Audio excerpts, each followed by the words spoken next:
নমস্কার দর্শক বন্ধু, আজ আমি আপনাদের অত্যন্ত প্রিয় একটি কোম্পানি নিয়ে আলোচনা করব। আশা করি গ্রোর নাম আপনারা সবাই শুনেছেন। এই গ্রোয়ের মাধ্যমে কিন্তু আমাদের বহু দর্শক বন্ধু, বহু মানুষ কিন্তু শেয়ার মার্কেটে ট্রেড করে।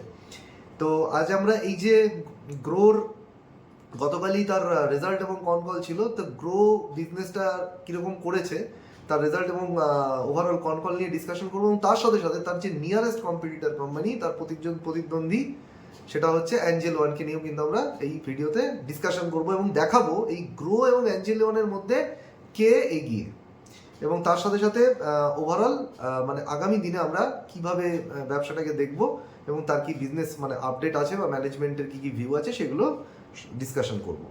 তো প্রথমেই বলে নিই যে এই মুহূর্তে যদি আমরা ইউজার বেস দেখি, ইউজার বেস মানে হচ্ছে ক্লায়েন্ট, অর্থাৎ গ্রোর যে প্ল্যাটফর্ম, যে প্ল্যাটফর্মে আমি আপনি সবাই মিলে গিয়ে ইনভেস্ট করি, ট্রেড করি, সেই প্ল্যাটফর্মে মোট কত ক্লায়েন্ট আছে। তাহলে আমি যদি এই মুহূর্তে নাম্বারটা দেখি, সেটা হচ্ছে 2,16,00,000, 2.16 crore। এবং এখানে যদি আমি গ্রোথটা দেখি, 25% কিন্তু গ্রোথ এসছে গত বছরের মার্চ কোয়ার্টার থেকে এই বছরের মার্চ কোয়ার্টারে, এবং 6% গ্রোথ এসছে লাস্ট কোয়ার্টার থেকে। এখানে যদি আমি অ্যাঞ্জেল ওয়ানকে দেখি, তার নিয়ারেস্ট কম্পিটিটর, তার কাছে মোট কত ক্লায়েন্ট আছে? 3,74,00,000। তার মানে আমরা বুঝতে পারছি যে গ্রো এবং অ্যাঞ্জেল ওয়ানের মধ্যে কিন্তু অ্যাঞ্জেল ওয়ানের কাছে কিন্তু টোটাল ক্লায়েন্টের সংখ্যা বেশি, অর্থাৎ গ্রো কিন্তু দ্বিতীয় স্থানে আছে এই টোটাল ক্লায়েন্টের ভিত্তিতে। তো এখন আপনারা বলবেন যে এত বড় বড় যে আপনারা নাম শোনেন, মতিলাল অসওয়াল, এত যে বড় বড় ট্র্যাডিশনাল ব্রোকার, আইসিআইসিআই ডিরেক্ট, তো এখন বক্তব্য হচ্ছে আমরা দেখেছি লাস্ট 3-4 বছরে কিন্তু মানুষ কিন্তু এই ক্রমাগত ডিসকাউন্ট ব্রোকারের দিকে ঝুঁকে পড়েছে, কারণ সেখানে অ্যাপের সাহায্যে অনেক সহজে আপনি কিন্তু ট্রেড করতে পারেন। সেই জন্যই কিন্তু আজকে দেখতে পাচ্ছি আমরা এই গ্রো অ্যাঞ্জেল ওয়ান কোম্পানিগুলোর রমরমা, এবং সেই কারণেই কিন্তু আমরা দেখতে পাচ্ছি প্রথম 1-2 পজিশনে কিন্তু গ্রো আর অ্যাঞ্জেল ওয়ান আছে, অর্থাৎ অ্যাঞ্জেল ওয়ানের কাছে সব থেকে বেশি ক্লায়েন্ট আছে, দ্বিতীয় হচ্ছে, তারপরে গ্রোয়ের কাছে আছে।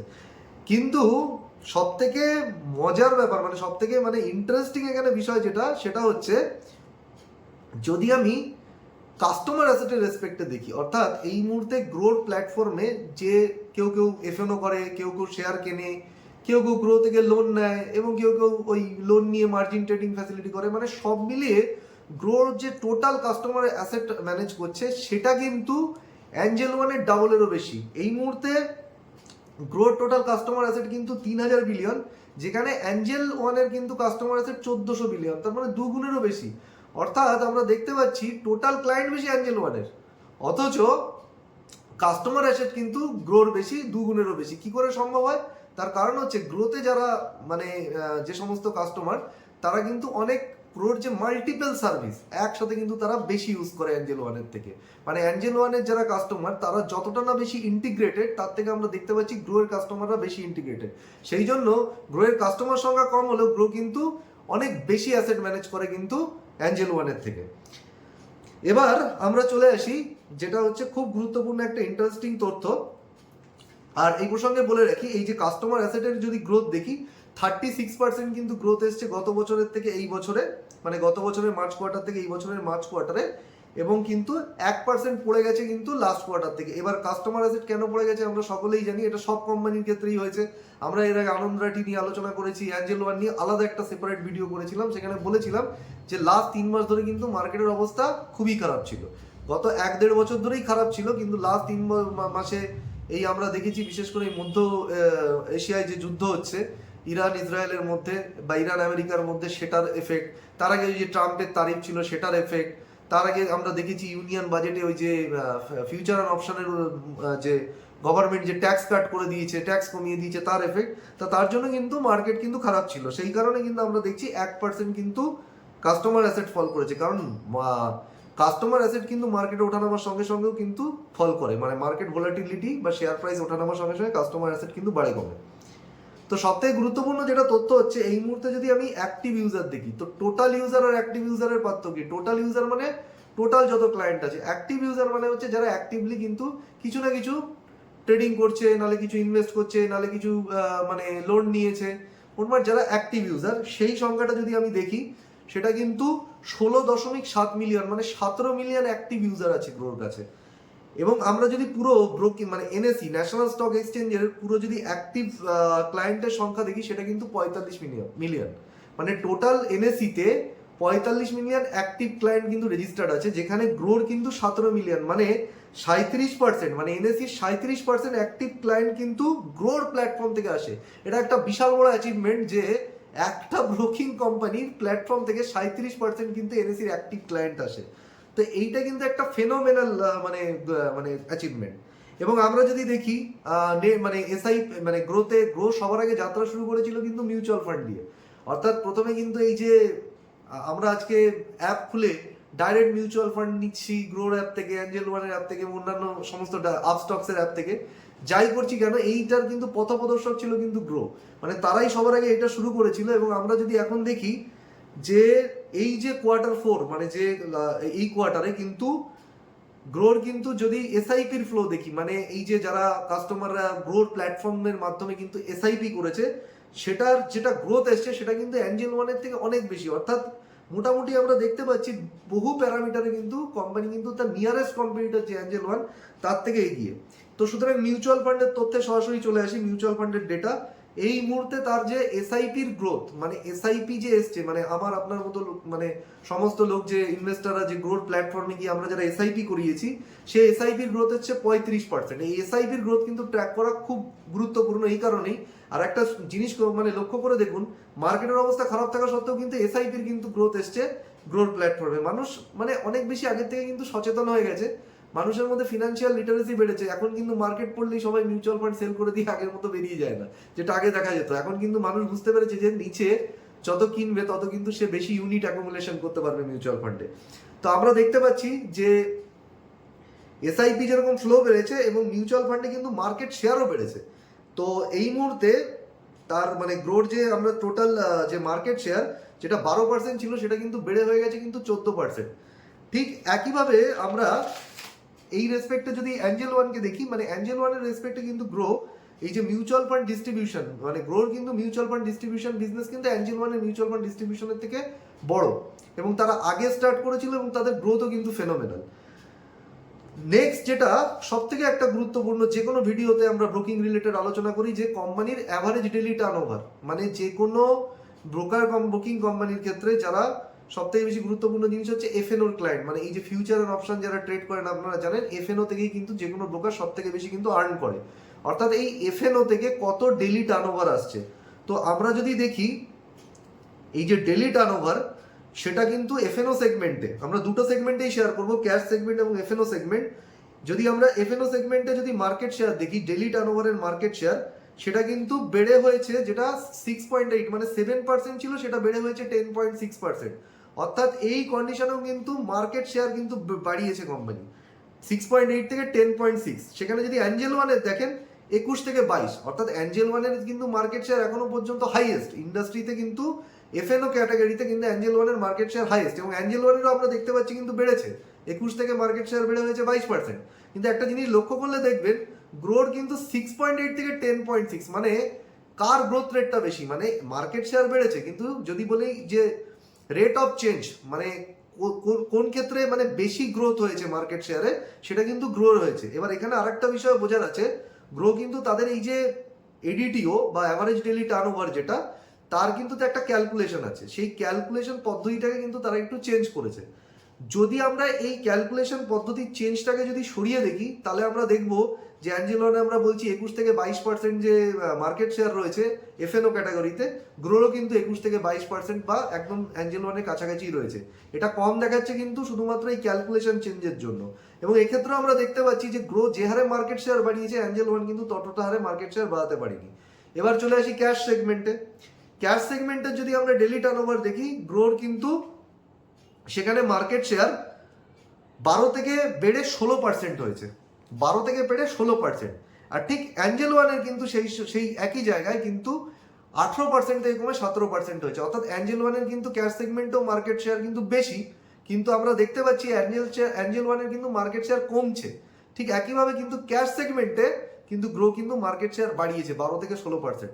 মানে আমরা একটা জিনিস খেয়াল করলাম, সমস্ত সেগমেন্টে কিন্তু গ্রো অ্যাঞ্জেল ওয়ানকে বিট করে দিচ্ছে। তো এটা কিন্তু একটা বিশাল বড় ব্যাপার। এবং তার সাথে সাথে আমরা যদি মার্জিন ট্রেডিং ফ্যাসিলিটি দেখি, মার্জিন ট্রেডিং ফ্যাসিলিটি নিয়ে আমরা আগের অ্যাঞ্জেল ওয়ানের ভিডিও নিয়ে আলোচনা করেছি। আপনারা সবাই জানেন যে আপনার কাছে যদি 20 টাকা থাকে, তাহলে আপনার যে ব্রোকার আপনাকে, মানে এক্ষেত্রে ধরুন গ্রো আপনাকে আরো 80 টাকা দিচ্ছে, তাহলে আপনি কি করছেন, 20 টাকা নিজে আর গ্রোথ থেকে 80 টাকা নিয়ে মোট 100 টাকার ট্রেড করছেন। এবার আপনি কি হবে, যখন আপনার এই মানে যে শেয়ারটা আপনি 100 টাকার কিনলেন তার প্রাইস যখন বেড়ে যাবে, আপনি শেয়ারটাকে প্রফিটে সেল করবেন এবং গ্রো থেকে যে লোনটা নিয়েছেন সেই লোনটা শোধ করবেন। অর্থাৎ গ্রো এখান থেকে কামায় কিন্তু ইন্টারেস্ট ইনকাম, মানে আপনি লোনের উপর যে ইন্টারেস্ট দেন সেটাই কিন্তু গ্রোর ইনকাম। এবার এখানে প্রবলেমটা হচ্ছে কি হয়, যদি কিনা এই মানে আপনি লোন নিয়ে শেয়ার কিনে নিলেন, কিন্তু শেয়ারগুলো কিন্তু আপনাকে, আপনার নিজের শেয়ার কিন্তু বন্ধক রেখে কিন্তু আপনাকে লোন নিতে হবে। ফলে বাই চান্স যদি শেয়ার যদি ফল করতে শুরু করে, তখন গ্রো আপনার কাছে বা আপনার ব্রোকার আপনার কাছে বলবে আরো বেশি কোলাটেরাল জমা দিতে, এবং আপনি যদি কোলাটেরাল জমা দিতে না পারেন, তাহলে কিন্তু সে কিন্তু ওটাকে কিন্তু বেচে দেবে আপনার শেয়ারগুলোকে। তো আপনি নিশ্চয়ই সেটা চাইবেন না। সেই জন্যই এই বিয়ার মার্কেটে কিন্তু এমটিএফ এর কিন্তু অতটা গ্রোথ আসে না। সেই জন্য আমরা অ্যাঞ্জেল ওয়ানের ক্ষেত্রেও দেখেছিলাম কিন্তু কিছুটা পড়ে গেছিল এমটিএফ লাস্ট কোয়ার্টার থেকে এই কোয়ার্টারে, কিন্তু গ্রোয়ের ক্ষেত্রে কিন্তু ফেনোমেনাল ব্যাপার হয়েছে এক্ষেত্রে। মানে এমটিএফ আমরা দেখেছি, এছাড়াও আরবিআই, এটা আমি আগের ভিডিওতেও বলেছি, আরবিআই কিন্তু এমটিএফ এর ক্ষেত্রে রেট বাড়িয়ে দিয়েছে, মানে কোলাটেরালের পরিমাণও বাড়িয়ে দিয়েছে এবং ইন্টারেস্ট রেটও বাড়িয়ে দিয়েছে। তার এফেক্ট কিন্তু মোটামুটি আনন্দরাটি, অ্যাঞ্জেল ওয়ান সবার ক্ষেত্রে পড়েছে। গ্রোয়ের ক্ষেত্রে আমরা দেখতে পাচ্ছি কিন্তু এর প্রভাব পড়েইনি, কারণ এই মুহূর্তে এমটিএফ বুক সাইজ যদিও ছোট, 2814 কোটি টাকার মোটামুটি মানে বুক সাইজ, মানে 3000 কোটি টাকার কাছাকাছি যে এমটিএফ বুক সাইজ, সেইটা মানে আপনি যদি অ্যাঞ্জেল ওয়ানের দেখেন সেটা কিন্তু 5850 কোটি টাকা, মানে অ্যাঞ্জেল ওয়ানের এমটিএফ বুক কিন্তু গ্রোয়ের এমটিএফ এর বুকের থেকে কিন্তু দ্বিগুণ, প্রায় দ্বিগুণ বলতে পারেন। কিন্তু তা সত্ত্বেও আমি যদি দেখি এই যে এমটিএফ বুক, মানে আমি যদি গ্রোয়ের এমটিএফ বুক দেখি, যেটা 600 কোটি টাকা ছিল গত বছর, সেটা কিন্তু 2800 কোটি টাকা হয়ে গেছে, মানে 4.5 থেকে 5 গুণ কিন্তু বেড়েছে। এবং এমটিএফ এর যে মার্কেট শেয়ার, সেখানে কিন্তু হিউজ ইমপ্রুভমেন্ট হয়েছে। যেটা 1% ছিল সেটা এখন প্রায় 3%, মানে 2.7 থেকে 3%-এর কাছাকাছি কিন্তু মার্কেট শেয়ার চলে গেছে। উল্টো দিকে যদি অ্যাঞ্জেল ওয়ানের দেখি, অ্যাঞ্জেল ওয়ানেরও কিন্তু এমটিএফ বুকে গ্রোথ এসছে, লাস্ট কোয়ার্টার থেকে এই কোয়ার্টারে গ্রোথ আসেনি, ফ্ল্যাট অ্যাঞ্জেল ওয়ানের, কিন্তু গ্রোর কিন্তু লাস্ট কোয়ার্টার থেকে এই কোয়ার্টারেও কিন্তু গ্রোথ এসছে। এবং গত বছরের থেকে এই বছরে যদি দেখি অ্যাঞ্জেল ওয়ানের 52% গ্রোথ, কিন্তু সেখানে গ্রোয়ের ক্ষেত্রে কিন্তু 4 গুণেরও বেশি গ্রোথ এসছে। তার মানে এখানেও বুঝতে পারছি যে এমটিএফ এ যে মার্কেট শেয়ার, সেটা কিন্তু অ্যাঞ্জেল ওয়ান ডিক্রিজ করছে, মানে কমছে অ্যাঞ্জেল ওয়ানের ক্ষেত্রে, কিন্তু গ্রোয়ের ক্ষেত্রে বাড়ছে। অর্থাৎ সব প্যারামিটারে কিন্তু গ্রো অ্যাঞ্জেল ওয়ানকে বিট করছে। তার সঙ্গে সঙ্গে যেটা আর ছোট ছোট কিছু তথ্য দিয়ে রাখি, সেটা হচ্ছে যেটা কনফারেন্স কলে ম্যানেজমেন্ট আলোচনা করেছে, সেটা হচ্ছে গ্রো কিন্তু যখন শুরু করেছিল 4 বছর আগে, তখন কিন্তু মাত্র 3-4টে প্রোডাক্ট নিয়ে শুরু করেছিল। এখন কিন্তু মোটামুটি 12টা প্রোডাক্ট গ্রোয়ের কাছে আছে। এছাড়াও গ্রো কিন্তু আরো নতুন নতুন সেগমেন্টে ঢুকছে। 915 ট্রেডিং টার্মিনাল বলে কিন্তু একটা নতুন ট্রেডিং টার্মিনাল লঞ্চ করছে, যারা এই প্রফেশনাল এফএনও ট্রেডার তাদের জন্য। এছাড়া কোম্পানি কিন্তু কমোডিটি ট্রেডিং এ ঢুকেছে। আমরা জানি অ্যাঞ্জেল ওয়ান কিন্তু কমোডিটি ট্রেডিং এ প্রথম থেকেই রয়েছে, মানে ভালোই গ্রোথ করছে। গ্রো কিন্তু গ্রো কিন্তু এই কমোডিটি ট্রেডিং এ চলে এসেছে। তার সঙ্গে সঙ্গে তারা কিন্তু বন্ড ইনভেস্টমেন্টেও এসছে। তো প্রাইমারি মার্কেটে যে বন্ড অফারিং তারা আগেও করতো, এখন তারা সেকেন্ডারি মার্কেটেও বন্ড অফারিং এ চলে এসছে। তার সাথে সাথে গ্রো প্রাইম বলে কিন্তু তারা একটা নতুন প্রিমিয়াম সার্ভিস চালু করেছে, যেটা বেসিক্যালি মিউচুয়াল ফান্ড ইনভেস্টরদের জন্য। সব থেকে যেখানে মানে যেটা গুরুত্বপূর্ণ অ্যানাউন্সমেন্ট, সেটা হচ্ছে ফিজডম বলে একটা কোম্পানিকে কিন্তু কোম্পানি পুরোপুরি অ্যাকুইজিশন করে নিয়েছে। ওয়েলথ ম্যানেজমেন্ট কোম্পানি, মানে কোম্পানি কিন্তু ওয়েলথ ম্যানেজমেন্ট সেগমেন্টে ঢুকছে। আমরা এর আগেও আলোচনা করে দেখেছি যে ওয়েলথ ম্যানেজমেন্ট সেগমেন্টে কিন্তু হিউজ অপরচুনিটি রয়েছে। গ্রো কিন্তু এতদিন ওয়েলথ ম্যানেজমেন্ট সেগমেন্টে ছিল না, কিন্তু তারা কিন্তু সেই দিকে ঢুকছে। ওয়েলথ ম্যানেজমেন্ট সেগমেন্টের গুরুত্ব এইখানেই যে মার্কেট যদি ফলো করে, ব্রোকিং এর যারা ক্লায়েন্ট তারা কিন্তু অনেক সময় তারা মানে যারা নর্মাল শেয়ার ট্রেডার তারা কিন্তু বেরিয়ে যায় মার্কেট ছেড়ে।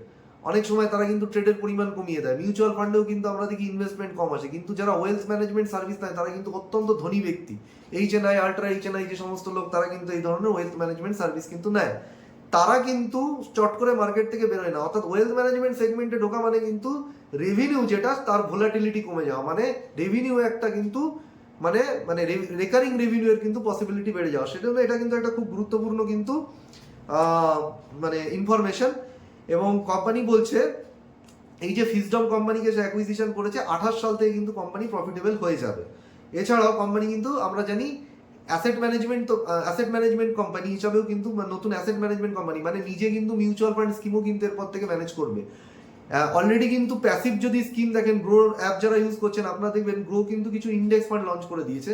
এরপরেও কিন্তু তারা অ্যাক্টিভ যে মিউচুয়াল ফান্ড তারাও কিন্তু সেটাও লঞ্চ করবে 2026 সালের জানুয়ারি মাসে কিন্তু তারা অ্যানাউন্স করেও দিয়েছে যে তারা অ্যাসেট ম্যানেজমেন্ট কোম্পানি খুলবে। মানে এতদিন ধরে তারা যেটা করতো সেটা কিন্তু ওই মিউচুয়াল ফান্ড ডিস্ট্রিবিউটার হিসেবে কাজ করতো, এখন কিন্তু তারা নিজস্ব অ্যাসেটও ম্যানেজ করবে, যেটা অলরেডি অ্যাঞ্জেল ওয়ানও করে।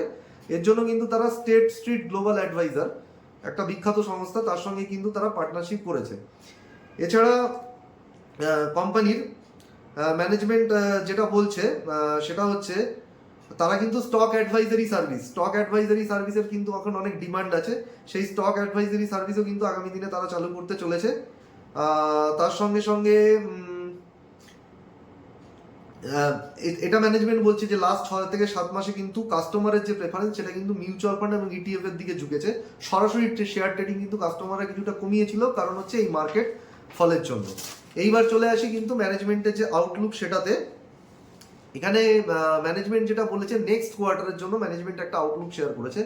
এই কোয়ার্টারে আমরা দেখতে পাচ্ছি যে ম্যানেজমেন্টের প্রফিট যতটা বেড়ে গেছে, মানে রেভিনিউ বেড়েছে, তার সঙ্গে সঙ্গে কিন্তু প্রফিট কিন্তু তার থেকেও বেশি বেড়েছে। এই যে প্রফিটের যে গ্রোথটা মানে সেটা কিন্তু কিছুটা কমে যাবে। তার কারণ হচ্ছে এই যে মার্চ মাসের শেষে, মার্চ কোয়ার্টারের শেষে মানে যে কোনো কোম্পানি তার যে এমপ্লয়ীদেরকে স্যালারি বাড়ায়, এই যে এমপ্লয়ীদের যে অ্যাপ্রেজাল হয়, পারফরমেন্স অ্যাপ্রেজাল, তারপরে যে স্যালারিটা মানে কত পার্সেন্ট বাড়বে, এই সমস্ত ডিসিশন নেওয়া হয় কিন্তু মে এপ্রিল, মানে মে জুন জুলাই এই সমস্ত মাসে, মানে Q1 মানে নেক্সট কোয়ার্টারে। ফলে কি হবে, যেহেতু এমপ্লয়ি এক্সপেন্সটা বেড়ে যাবে সেই জন্য কিন্তু তাদের প্রফিট কিছুটা কমে আসবে। তার সঙ্গে সঙ্গে আরেকটা বিষয় হচ্ছে আইপিএল কিন্তু চালু হয়ে গেছে কিন্তু আপনার এই কোয়ার্টারে, কিন্তু আইপিএল এর বেশিরভাগ ম্যাচ পড়েছে কিন্তু পরের কোয়ার্টারে। ফলে আইপিএল এর জন্য যে সমস্ত খরচা এবং অ্যাডভার্টাইজমেন্ট, সেই মার্কেটিং এক্সপেন্স কিন্তু তাদের নেক্সট কোয়ার্টারে কিন্তু বেশি মানে বেড়ে যাবে। যার জন্য মানে এই দেখেছেন কোম্পানিগুলি সমস্ত কিছু এই আইপিএল এর জন্য যে অ্যাড দিচ্ছে, সেই অ্যাডের কিন্তু খরচাটা কিন্তু বেড়ে যাবে নেক্সট কোয়ার্টারে। ফলে কি হবে, ওভারঅল প্রফিটেবিলিটি কিন্তু নেক্সট কোয়ার্টারে কিছুটা কম দেখাবে। কিন্তু এবার আমরা যেটা মানে লাস্ট কনক্লুশনে আসি, কোম্পানি কিন্তু একদম পারফেক্ট পজিশনে আছে এবং সমস্ত দিক থেকে কিন্তু তার নিয়ারেস্ট কম্পিটিটর অ্যাঞ্জেল ওয়ানকে বিট করছে এবং সত্যি কথা বলতে ফেনোমেনাল।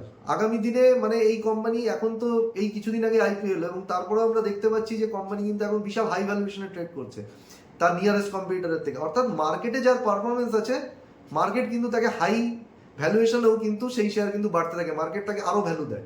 মানে যতই আপনার ভ্যালু বেশি হোক না কেন, আপনি যদি সেই ভ্যালুটাকে মানে ধরে রাখার জন্য আরও ভালো পারফরমেন্স করেন, আপনার ভ্যালু কিন্তু আরও বাড়বে।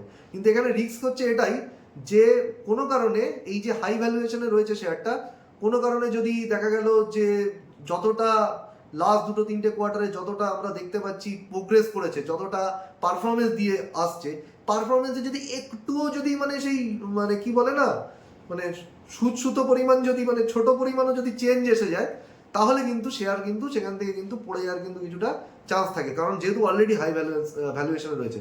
কিন্তু যারা লং টার্ম ইনভেস্টর তাদের বলবো এটা কিন্তু একটা বিশাল বড় অপরচুনিটি। একটা রিস্ক যেটা ব্রোকিং কোম্পানি, সমস্ত ব্রোকিং কোম্পানি রয়েছে, ব্রোকিং কোম্পানি কিন্তু সিক্লিক্যাল বিজনেস, মানে যখন কিন্তু বুল মার্কেট চলে তখন কিন্তু ব্রোকিং ব্যবসা কিন্তু ভালো হয়, আর যখন কিন্তু যেটা বিয়ার সাইকেল চলে বা বিয়ার মার্কেট তখন কিন্তু কিছুটা খারাপ হয়। সেই জন্যই আমরা দেখছি যে ব্রোকিং কোম্পানিগুলো কিন্তু তাদের এই যে বিজনেসকে শিফট করছে, মানে ব্রোকিং ছাড়াও অন্যান্য যে segment, wealth management, asset management, distribution, mutual fund distribution বলুন, ইন্স্যুরেন্স ডিস্ট্রিবিউশন বলুন, লোন দেওয়া বলুন, এই সমস্ত কিন্তু তারা সব দিকে ফোকাস করছে। তো এই হচ্ছে ওভারঅল অ্যানালিসিস। তো আশা করি আপনাদের ভিডিওটা ভালো লাগলো। যদি আপনাদের ভিডিওটা ভালো লেগে থাকে তাহলে লাইক, শেয়ার এবং সাবস্ক্রাইব করুন এবং আপনাদের সমস্ত বন্ধু এবং পরিবার পরিজনদের সাথে শেয়ার করুন। এবং আমি ফ্র্যাঙ্কলি বলছি, দেখে মনে হতে পারে যে ভিডিওটা বড় হচ্ছে, একটু বিরক্তি লাগছে, কিন্তু এত তথ্যভিত্তিক ভিডিও গোটা পশ্চিমবঙ্গে, গোটা বাংলায়, বাংলা ভাষায় এই ধরনের ভিডিও কিন্তু আপনি কোথাও পাবেন না এবং খুব কমই আপনি কিন্তু হিন্দি বা ইংরেজিতেও পেতে পারেন। তো ভালো করে দেখুন এবং নিজেদের মানে একদম অ্যানালিসিসের কাছে এই তথ্যগুলো ব্যবহার করে কনফার্ম ডিসিশন নিন। ভালো থাকবেন, হ্যাপি ইনভেস্টিং।